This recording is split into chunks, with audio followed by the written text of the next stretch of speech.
What's up? What's up, everybody? Yo. We are the Epic Entertainment Critics. I am Antoine. I'm still James. And we're here to talk about Star Wars.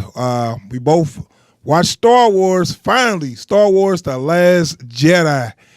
And like Luke said in the trailer, it's not going to go like you think. It was a lot of time this movie was talking to the people. Yeah. They broke the fourth wall. It's things they did to say, hey, you think it's going to be this way?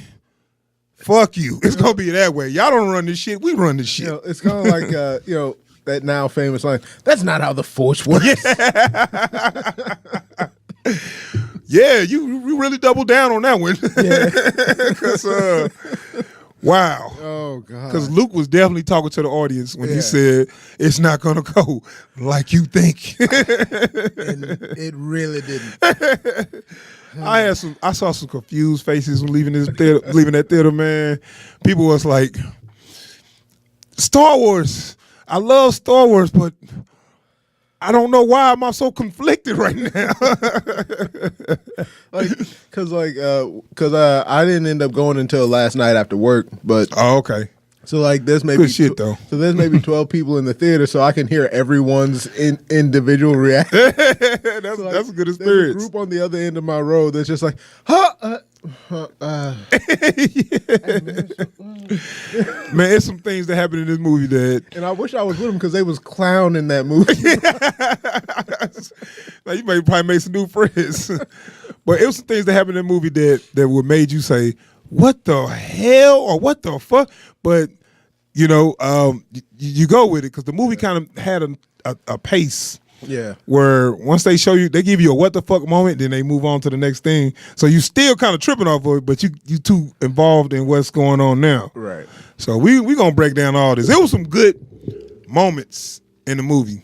And it also was some cringeworthy moments in the movie that were, for me anyway, that made me say, what was the choice? What was the deal with this? There was a lot of that, actually. So we're going to dive into it. So I just want to say, okay, I'm going to set up the synopsis. The Empire, not the Empire, the First Order. Now, this is what kills me. The Resistance, not the Rebellion, right? The Resistance got a big win at the end of Force Awakens. They blew up Starkiller Base. But where they pick up at the Empire, I'll keep calling the Empire, the First Order is actually winning. Yeah. It was almost like it's like they kind of threw out where they left off in the Force Awakens because the First Order is on that ass and it's like, yeah, we about to just finish them off or whatever. I'm looking like, didn't y'all lose a major base? I feel like we skipped a movie. Yeah, yeah. It's like it was nothing. And I'm looking like, okay, I'm thinking that the First Order we picking up the pieces. All right, now we about to put our ducks in a row, go back to the drawing board, and now we're gonna whoop the rebellion. The Resistance ass. But they already did that. We just missed that. When we come in, where this movie started, they didn't already put a foot in their ass, and they about to finish their ass. You know what I'm saying? Like, damn. They kneecapped him and they just watch him crawl away, just strolling behind him. You good? But see, that's what I'm thinking. That's my whole thing because at the end of the Force Awakens, it wasn't like they fucked them up and it was like let's just finish them. At the end of Force Awakens, they took a major fucking blow. They hit them where they live, man. Yeah, and it's like that wasn't shit. Okay, Starkiller Base was big as what? A planet or something? At least bigger than the moon. It made the Death Star look like nothing. So we're talking. That's gotta be a big loss. A few $100 trillion credits. Yeah. Credits. I don't care who you are. You don't bounce back. Yeah. Hey, credits don't grow on trees. What the fuck? All right, so that's where we at. The First Order is got the rebellion against the ropes, and they trying to take them out. And as you know, where the Force Awakens left off, Luke is on this island, and Rey shows up and hands him the lightsaber. Like, look, Luke, we need you. So we gonna kind of talk about these characters too. And this brings my whole thing about Luke. So I'm gonna start with Luke. So Rey show up, you know, in the Force Awakens, which kind of pissed people off. Like, okay, finally get to see Luke, and Luke turned around, had this look on his face, and by the way, good acting by Mark Hamill, because now I know what that look meant. Yeah, you know, it was. He managed to get every line he has in this movie into that one look at the end of Man, that look said, "Get off my porch, you mother! Stay out of my damn house." Nah, you know what it was? I thought I told you, honkers from the CIA. I don't want no. What they be selling all the time.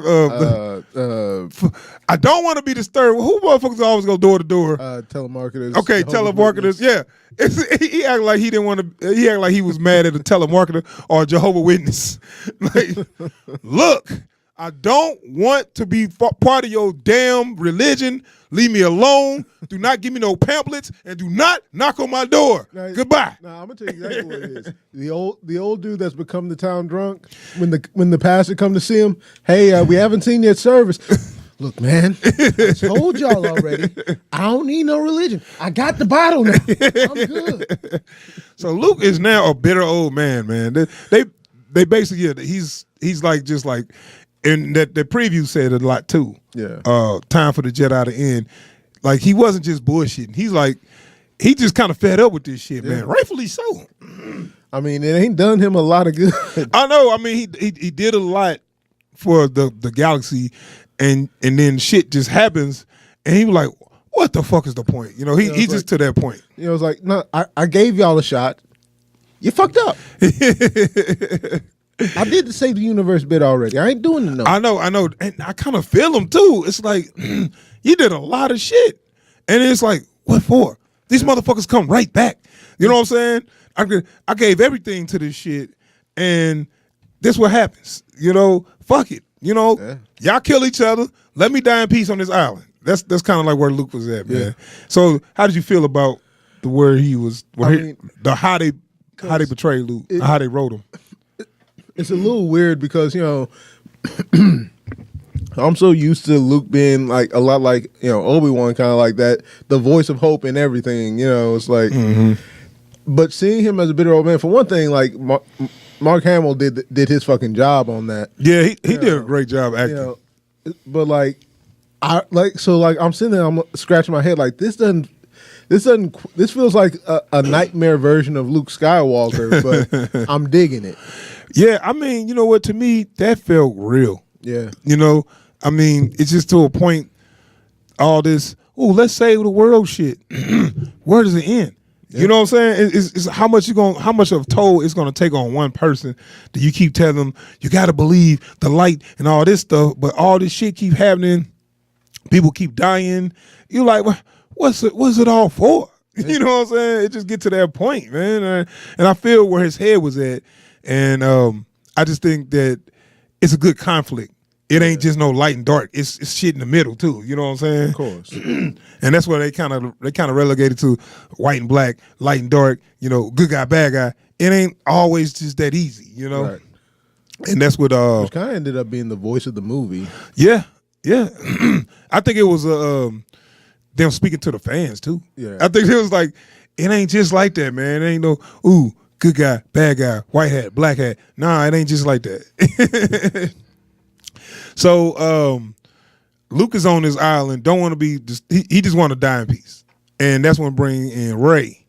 Rey, as you know from the first movie, a lot of people call her Mary Sue. Mary Sue is somebody that's just got superpowers for no good reason. Yeah. Like they didn't earn it. They ain't, you know, it's like it's a plot device for somebody, we need to have this person super strong, and we ain't gonna explain why. We just gonna, you know, I mean, I guess you could call Goku that, but I guess in some ways you can't because Goku do train, so he do earn it.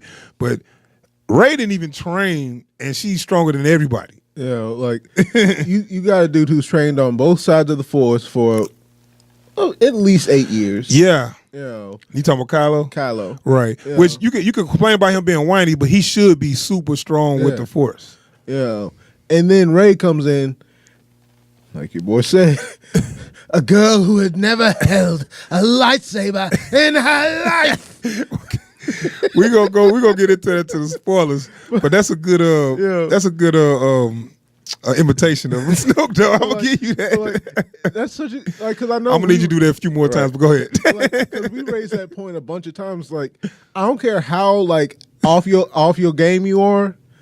It's a trained, at least Jedi Knight level. Yeah. Against someone who isn't on Padawan level. Yeah. And got wrecked. Yeah. I mean, I'm saying and everything because this is the first time she held the motherfucker. That's a problem. That was always a problem with me. I think that was a misstep thing.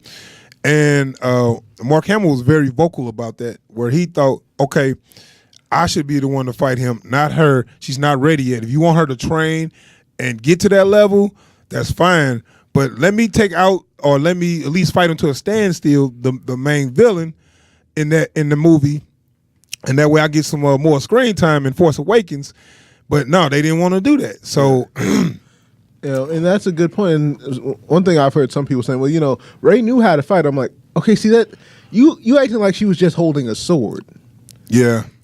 It's a lightsaber, you know what would have been if they would have could have and I know she had a staff, but if they would have gave her some maybe some fencing training or something where she already kind of knew how to fence and she was just using those techniques that she knew with the lightsaber. I could believe that. Just shown at the beginning of the battle, she's still getting a feel for it, and then as she gets used to it, she can start adapting the move she does know. Mm-hmm. Or hell. And this is one thing I was saying for a while. If they had just made it so that her staff was made of cortosis, which can stand up against a lightsaber, right? And she could have just fought him with that. Yeah. So we ain't gonna keep on going on Force Awakens. So her role in the Last Jedi, she's pleading with Luke to train her because she was saying, even though she already beat Kylo Ren, she come to see Luke. What she need training for. after the end of Force Awakens, she comes see Luke, and her idea was saying, "Are you going to?" She's like, "We need you for the rebellion or for the resistance." Yeah. And since he's like a bit old man now, she said, "Well, train me then, and and I can help the resistance or whatever." And I think they kind of doing the old story where the monk refused to train the student and they stayed outside the monastery until they. That's exactly what it was. I saw a lot of that, So I mean that was cool. I felt like I was like, oh yeah, I see it, but I guess that's cool. If he just came and say, okay, let's start your training, that'd be some bullshit. So I feel where they coming. We begin at dawn. Yeah, but see what I also like. I don't want to give too much away, but when Luke started to go ahead train her, it was just to let her see some shit. Yeah. Let her see how much this is bullshit. Right. And because that was his whole thing. Yeah. He was like, okay, we're gonna start some training. Because you think this shit is like a fantasy. The shit you didn't heard, it's like it sound good. You saw a lot of movies, but this real life, and I'm gonna show you how fucked up this shit is.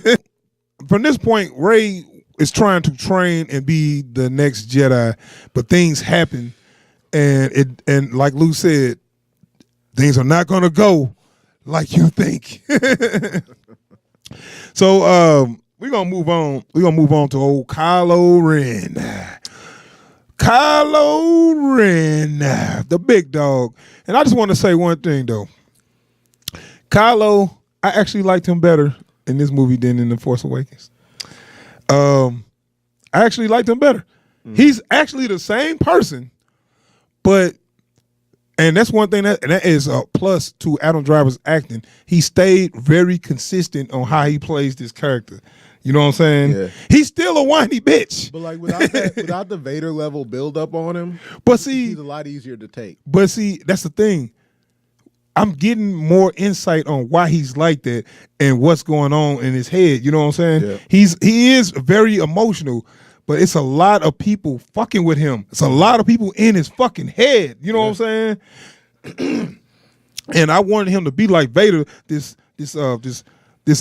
very tough, mentally tough, opposing figure that that's not all emotional. Just do what he got to do. But I see now. I kind of see now. This is why he's so fucking emotional, because your boy Snoke just don't he pretty much just made him a bitch. Yeah. He treated him like a child, like a little child, and I'm like, he's trying to be tough in front of everybody, and then he go back to his superiors. Like it's like a kid with a abusive father. Yeah, you know what I'm saying? It's like they the bully. But when they go home, you see why they are bullied because they get bullied. Yeah. It's the only way they know how to live now. Yeah, and I'm saying like that is very interesting. That puts a lot of depth to that character to me because I'm seeing why he acting like that. It ain't just you didn't just do that, and I respect him for that because he could have been a stock villain. He's not a stock villain because of that. Right. He's got development. He's got personality of. Either, you can be annoyed by it or you can be, respect it, but, he's not a stock villain. So I'm respecting it. What's your take on Kylo? I came into this ready to hate him. And there were some scenes I really didn't like because, like, I could see where, like I said, the whiny bitch aspect of the character came in. But, like, it feels so much more genuine now. Right. You see where he comes. Like you said, you see where he's coming from. You've seen what he's dealing with on a daily basis. Yeah. And I don't want to spoil anything, but it's reasons why he felt betrayed by people. Like fuck everybody. You know what I'm saying? Right. It's like one of them kids. And so like I get why he is who and where he is now. So like he's not as hard to accept as he was in Force Awakens. Right. So it's like, yeah, you're right. You cannot like him, but you can accept him. Right. You know what I'm saying? You go say, oh, he's a whiny bitch, but okay. It's kind of like when you see the bully, he's like, he's just a fucking bully. And then when you go to his house and you see how his dad just abused him, and you're like, that's why he like that. Damn, I'm kind of feeling for the little homie right now. So I was like, you know what? Do you, man? Do you? I get it. So, I like the things they did with Kylo, but like I said, he's staying consistent with his characterization that he built in Force Awakens. He didn't do things off script and was like, okay, he acted like this in this movie. In this movie, he totally did a 360. Right. No, he's acting like just like I thought he would act in a new situation that he got put in. So that is very good acting by Adam Driver, and I'm really starting to respect him moving forward as an actor. And now that his face isn't coming out of left field, I'm not as annoyed by that either. Cause let's be fair, like when the first time he took that mask off, that was not I knew who was playing him, but for whatever reason, like I bought into that initial character of Kylo Ren with the mask and everything. I wasn't expecting that face and voice to be behind that mask. I know, but you know what? That was actually a good move. Now you saw in the trailer, he crushed the mask. Yeah. And I'm gonna talk about that more in the spoilers. There's a lot I want to say about that. Right. That's why I'm saving it for the spoilers. But the thing is, it was a good move to do that because they kind of set you up as the crushing of the mask let you know he's not Vader. He's nowhere near Vader. Stop thinking he's Vader. Stop wanting him to be Vader. Yep. He's another guy. So like you said, this movie spends a good deal of time talking directly to the audience. Exactly, yes. And that's a good thing for a movie. Yeah. That's why it's like this movie's very ambitious, where they stumbled in a few places, but I'm so respecting them for taking chances. Right. And I'm so respecting them for not talking at me, but talking to me. You know what I'm saying? Like, in a really weird way, this is one of those few movies where I appreciate it more than I enjoy it. Yeah, that's true. I enjoy some stuff, and like I said, we're gonna get into everything.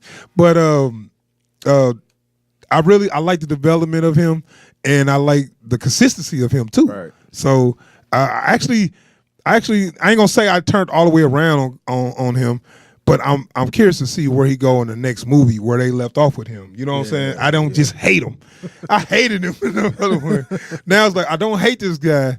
I want to see where he go, and I would like to see him take the next step, because they make you sympathetic for him, but like they don't make you pity him. Right. Yeah, exactly. And they actually turn him into a villain with some real development. Yeah. Now, so if the third movie come and he might be that menacing guy that we want because of all the shit he just went through. Yeah. You know what I'm saying? Because this movie could have been that character's catalyst. Right, exactly. That's what I'm saying. They didn't just make him like that. Right. Respect on that. Good writing. Sure, man. Okay, so we're gonna move on. We actually did. I actually did Kylo Ren a little more than I thought I was, and I was real hard on him. So he didn't change, but the way it was written. This was a better movie for Kylo Ren. Right, the way it was written, I understand him better. So we're gonna move on, man. We're gonna talk about Princess Leia. Oh, sorry, General Leia now. That's right. Carrie Fisher, the late great Carrie Fisher, may she rest in peace. Now, she had a lot of lines. She had more lines than I thought she was gonna have, more parts. But I'm gonna tell you like this: her voice, man, she sound like an old bag lady, like the grandma in a wheelchair. No. She sound like the lady, the old woman that runs the only saloon in town. Like, I don't know if you remember that show Gunsmoke, Miss Kitty. I don't, but I'd imagine. But she got that voice. Like she was probably bad when she was younger. She was bad back in the day. Boy, Miss Kitty used to get it. Yeah, right. But now it's like, now what you boys want? Man, dude. And that's the thing, man. Carrie Fisher, God bless her heart, she did a lot of hard living when she was younger. Yeah. And she used to have the sexiest fucking voice.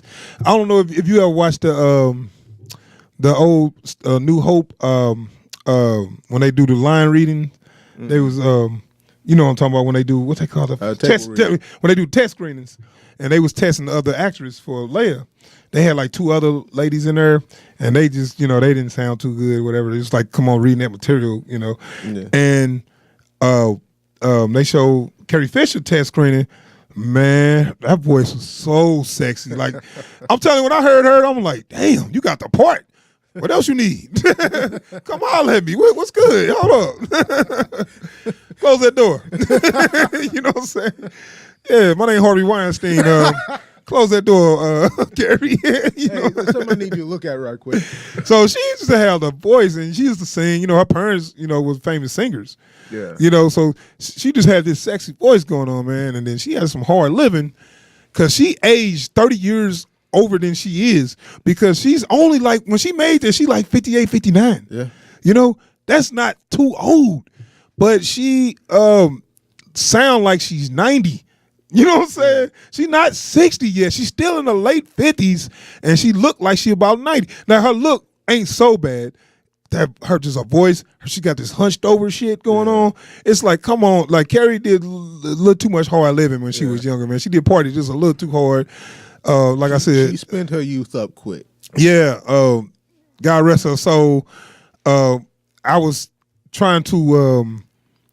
be in the story though, and she actually had some good lines. Oh yeah, she had some funny lines. It just, her voice used to always take me out, because it felt like not just a mother, it feels like a great grandmother saying that shit. Yeah.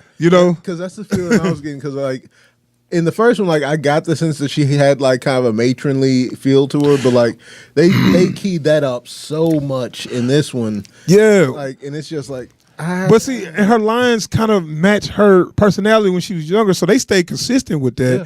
But hearing the way she sound when she delivered it, which is not her fault, because the way her voice sounds now, it didn't come across right. Because she seems so damn old. But she is gonna say, for the most part, I think she did all right. I think Carrie Fisher did a good job, and for her last performance, she acted her ass off, man. She acted her ass off for her last performance. Yeah. So I'm gonna move on to my boy Finn. Don't forget about you, huh, bro? We got you, man. We got you. They didn't got you though. They didn't do shit for you. Nah. I thought he was gonna really turn up in this movie, man. Yeah, John Boyega playing Finn, man, and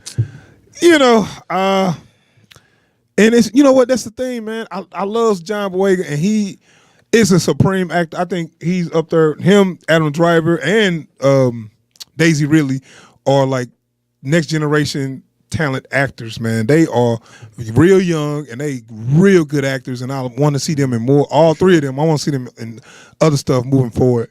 And the reason why I'm saying that now, because John Boyega is given so little to work with, and he always make it so he just always knock it out the park whatever he got to work with. Well, they did the same thing in this one that they did in the last one, which basically they use him to define another character.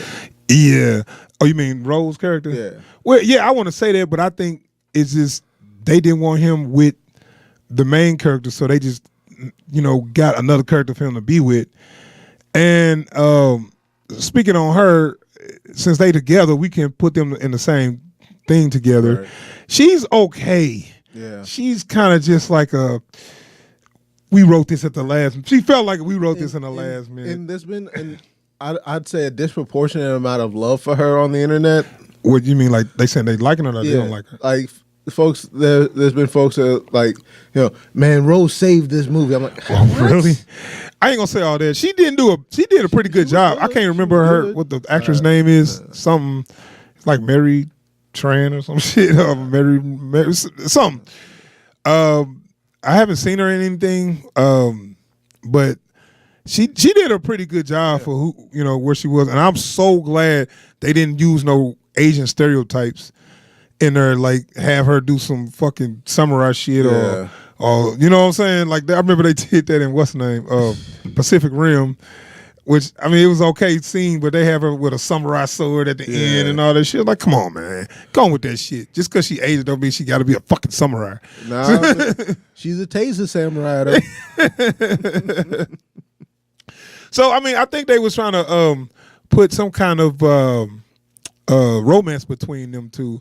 I didn't see it. Shoehorn. Yeah, but no. Well, the way I saw it is that's why I like John Boyega. He didn't really seem like he had no attachments to her. It'd be like, oh, I want to be with you. We are friends. I like you too, as a sister. No, it's like I love you.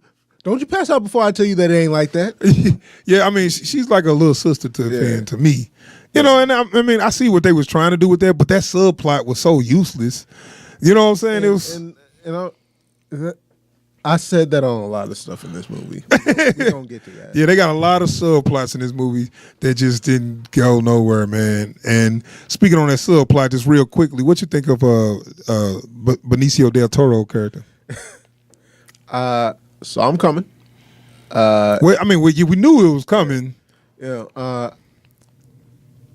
He was confusing to me, like, because I get his angle, but I don't get. There were too many damn red herrings in this movie. Man. I'm gonna tell you what. I think he's supposed to be in Orlando. He was supposed to be in Orlando. That's why I thought that he was gonna turn back before it was over. Oh, I just let something go. But anyway, he was more like a Lando character, and I think that's why this whole Empire Strike Back thing was there. Because he was there strictly to be the delivery vehicle for some real talk. And this is the thing. His performance was bad to me. I love Benicio del Toro as an actor. I love a lot of his movies. But in this movie, it was so bland, and they tried to give him a little stutter or something, and it did not work. I just like, is he supposed to be a robot with a glitch or something? It didn't sound right. It's like I knew he wanted to do something different with that character, but it didn't work. My opinion, it didn't work. Not for me. It just sounded stupid. Like it didn't even sound like a real stutter.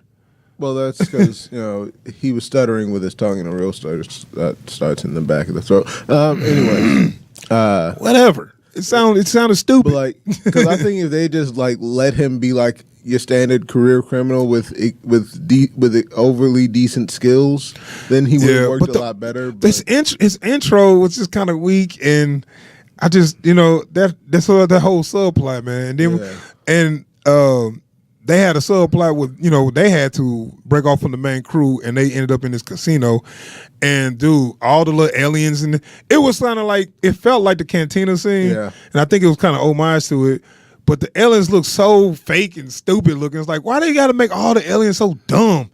Like they like dumb animals. You know what I'm saying? Like, oh, look at the little cute animal. Now get the fuck out of here. You know, it's like, okay, these are intelligent beings, right? Right. Why you play them like they ain't shit?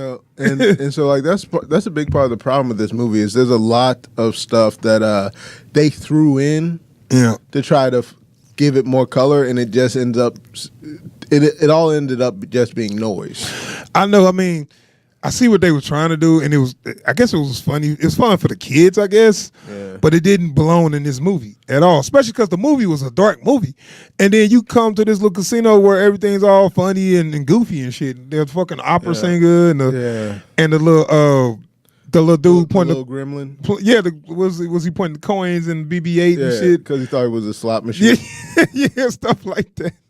Yeah, and that all that would have been great if that was a bigger part of the plot, like especially because part of that whole subplot is like, no, look around, how you think they got here? You know, it's like, and if they had, they just had to show people doing some wrong shit or whatever, you know. You know, and if that could have been a bigger part of the movie, you know, like that might have been able to save some of that stuff. But like everything in here is like, why did we need that? Why did we need this? Why did we need any of it? Yeah, which the writing was kind of bad on that part, just because Finn like, oh, this place is amazing.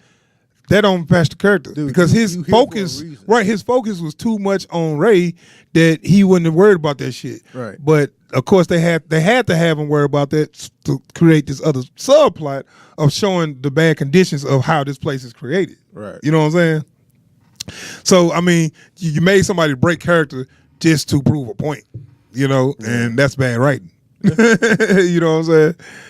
So I ain't done with Finn yet because it's as you've seen in the preview, Finn faced off against Phasma. So how do you think of handling, without spoiling anything, how they handle Phasma?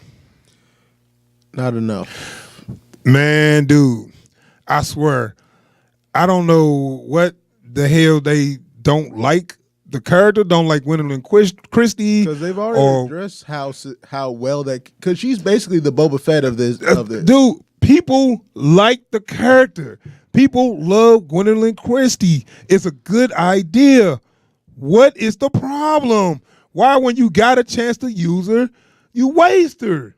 You know. And I'm looking like they promised they're gonna make up for that in this movie. When they showed they showed us something on the preview. I seem like I think they just threw that in there just to shut people up. But it's like, you promised us, and you lied, and you showed us something on the trailer to make us think you did fulfill your promise, but you didn't. You sneaky, rotten bastards. That's so wrong of y'all. Yeah, man. Because like even in the theater, like the wave of disappointment. Yeah, man. I mean. And you know, I ain't gonna say exactly what was going on in that scene, but I'm telling like this: they actually set up Phasma again to be cool, and let you down. That's all I'm gonna tell you. Yeah. She already looked cool. She already cool. You know what I'm saying? You got us. You already got us. Now do something, but you ain't gonna do it for some reason. You do not want to do something with that character. I don't know why. So, you know, and I said I'm gonna save exactly that the details of that for the spoilers. But let's just say they didn't do half the stuff they could have done with Phasma. Character's so underutilized. All right, so we're gonna move on to Poe Dameron. What did you think of his character in this movie? I saw glimpses of this before, and I've always been really worried that they were gonna bring this to the fore. He's a complete and total hothead. Yeah, but I think they played that angle just so much that it's almost like this character is too much of a hothead. He's so much of a hothead. It's like, okay, you dangering everybody, dog. Yeah. You should be locked up right now. So like with characters like that, they're great for one, crowning moment of badass. When they table them, yeah, but because they can't keep doing that. Yeah, and keep people's trust. Fuck yeah, and that makes you look like a shitty leader for not reprimanding them and keeping them, or you demoted them, but demote them. This ain't no real fucking army. He can just do what the fuck he want to do. Everybody still thinks he's a fuking hero. He need to be locked in the brig, right? And because. And what we talking about?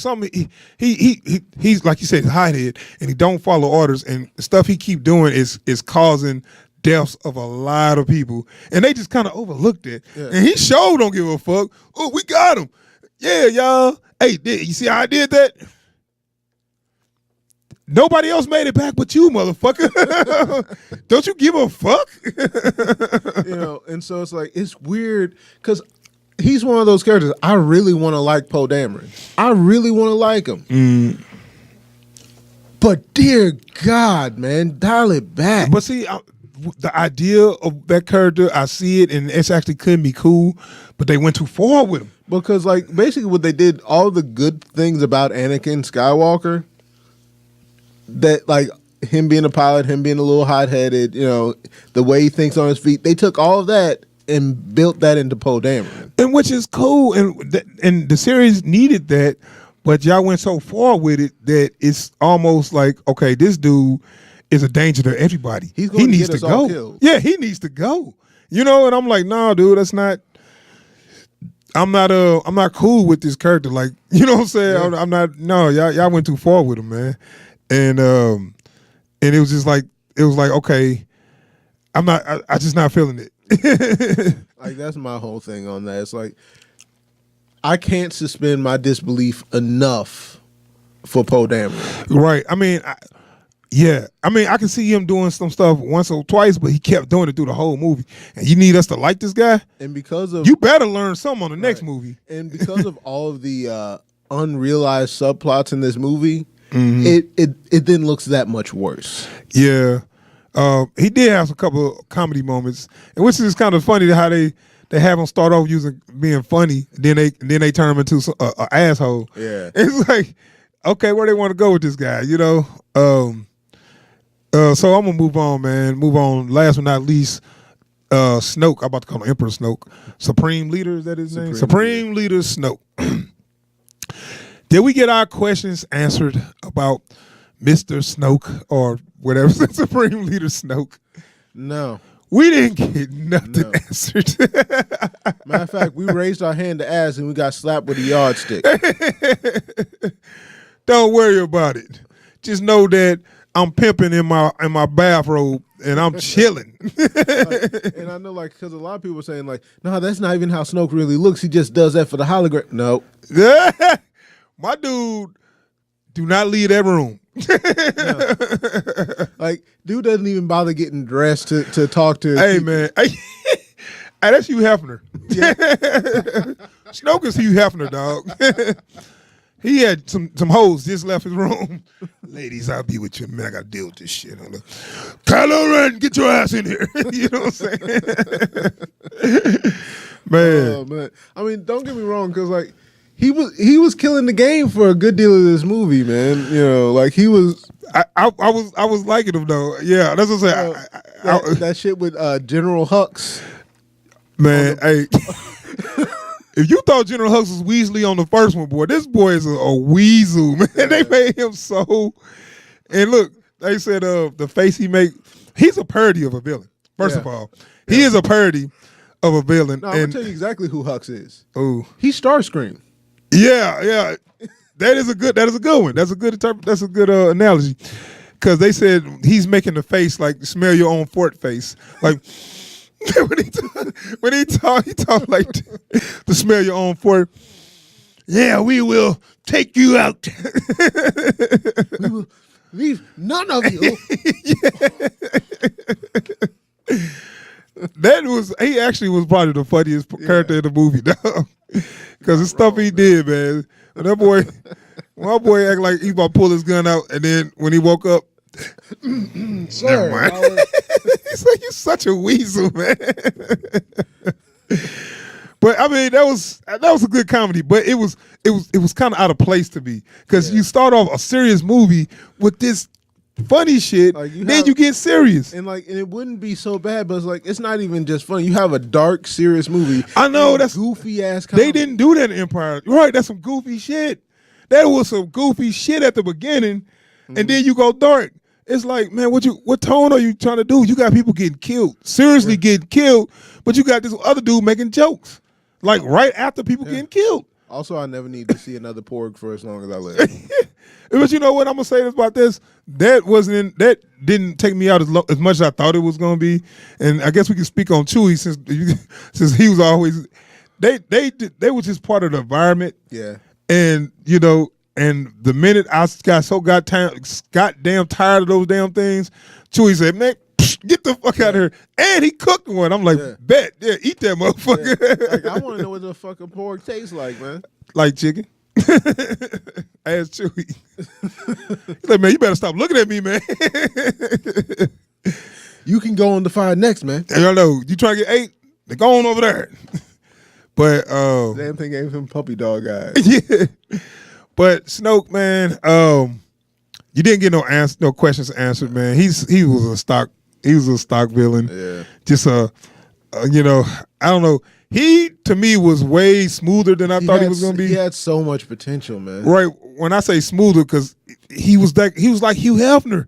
He was chilling in a robe at home, dealing with the galaxy. Because one of my favorite lines in that movie, and you never get to hear what this shit is, but Hux had a plan for taking out the Resistance, and as Kylo Ren comes in and he's sending Hux away. You want to know why I keep a rabid cur like that in charge of my military? I mean, actually, I want to know. It's like, that dude's an idiot. Why is he in charge? And so it's like his whole deal is like, no, you don't understand. I don't trust him. I'm running game on. Yeah, that's what he basically saying. I've got dominoes set up to fall against each other and take my enemies out with them. And because they set up at the beginning, Hux is incompetent. You know what I'm saying? And he made him look like a damn fool. And I don't. Yes, I can hear you. Can you hear me? That, but also when he was, hey, Snoke want to talk to you, bro. After you fuck up, right after you fuck up, Snoke when you talk, I'll take it in my room. And he like, Snoke popped up on the intercom. No, motherfucker, I'm finna bitch your ass out right here in front of everybody. Hell no. It's like when your parents finally have to get called to your school. Oh, yeah, they're not gonna they gonna fucking let you have it in front of all your friends. Oh, yeah. Oh, you thought you had some street cred?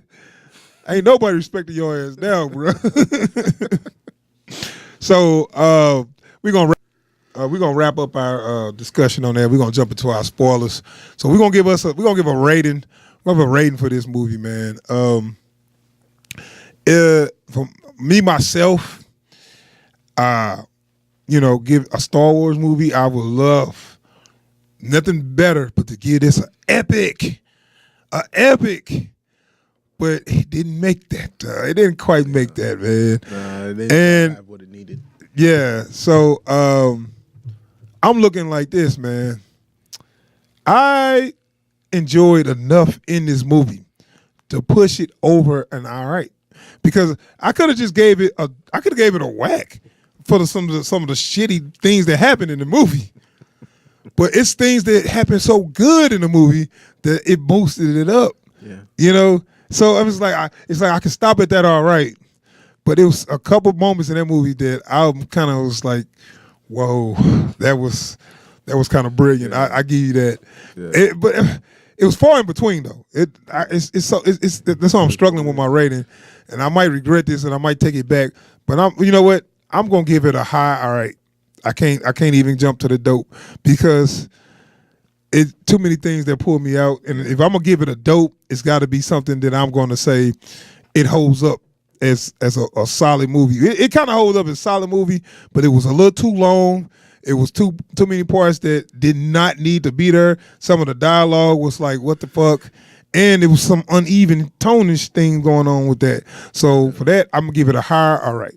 Because my knee jerk, was to give it a dope, but I started going into it, I started knocking points off wasted time, wasted scenes, wasted characters, and so I'm gonna give it a mid to high, and part of that is because they built it up way too much. There was no excuse for it not to be better, so I just can't give it anything more than that. Yeah, there you have it, man. It was a high all right. Sorry, y'all. Sorry, fans. Sorry. Don't get mad at us. Don't have nerd rage. It to be better too. Don't have no nerd rage, man. I know y'all get mad, but the thing is, don't get mad if somebody don't agree with you. It's just, it is what it is. Now, as always, if you disagree, feel free to put an informed comment. I'm telling you, man, write some comments instead of always just do a thumbs down and move on. No, tell me why you didn't like it, and maybe we can talk back and maybe I come to your side of thinking. Yeah, maybe we're wrong. We just need someone to show us how. So anyway, we're gonna move on to our spoiler discussion. That's our discussion on Star Wars: The Last Jedi. It was a decent movie. It did not meet expectations, but still go.